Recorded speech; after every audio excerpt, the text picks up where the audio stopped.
This has been the great test of all the great civilizations throughout history, is that when the time came, the average citizen said, I will sacrifice myself for the country. And these kids didn't want to be there.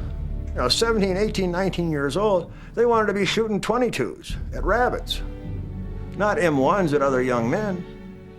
They wanted to be throwing softballs, not hand grenades.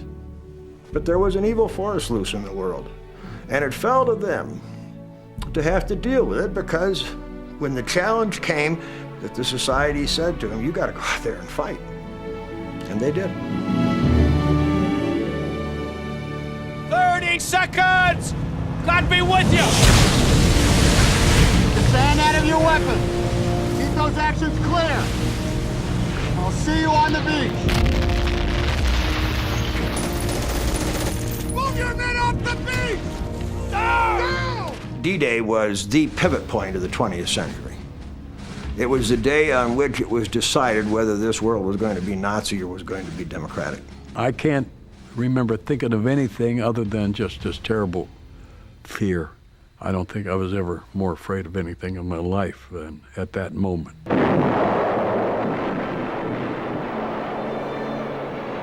Most of the young men that landed on Utah and Omaha Beach had never landed on a beach before. This was their first time they'd ever fought in a war. When those ramps went down on those Higgins boats with that very first wave, and those Germans who had been waiting and had been watching, and they were holding their fire, rifles, machine guns, mortars, big cannon, it was just a wall of steel that hit them. First of all, it was chaos. That's the only word that you can use to describe what the hell was going on. Why are we doing this? I said to myself, why am I doing this? You dig a hole and try to get below the firing squad and all that. And the closer you get to the ground, the longer you're going to live. That was my motto anyhow. Now, an exclusive first look at the National D-Day Museum. When the war started, I was convinced that the world would never be the same again. I couldn't comprehend what an armada they had put together for this event. Everybody worked as a team, you know. Of course I felt like I was helping. I was just proud as could be. There were literally millions of people who made it all possible. What we've tried to do with this museum is link the generation of the past to the generation of the future.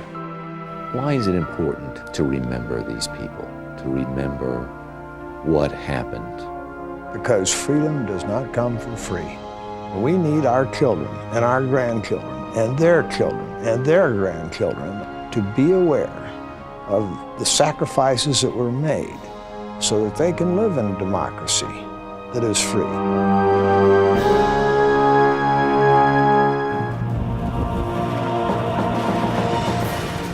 They fought on the battlefields of the Second World War. I've been asked this before, was I afraid? The best way I can explain it, I was beyond that point. They worked for victory on the home front. We did anything that the men did to relieve a man to go to combat. Each of them faced challenges they could not have imagined. No one really knows how much strength they have in it until it comes to that time of finding out. I had to do this for my fellow soldiers and for my country. This has had to be done. These are their stories, their moments of truth. When I was on my belly and my nose was in the dirt, scraping away, that was as close to a moment of truth as I ever experienced in my life. We were at 350 feet and they were dropping depth charges all around us. I just finally accepted the fact that I'd be killed.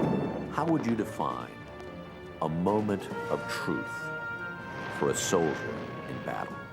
I could get killed out here. There are people shooting real bullets at me. And what he wants to know, overwhelming question, am I a coward? And the only way you can ever find out is to be in combat. You face a lot of moments of truth, particularly when bullets are flying or shells are bursting. Those are really moments of truth. I mean, you just sit there and you wonder, am I next?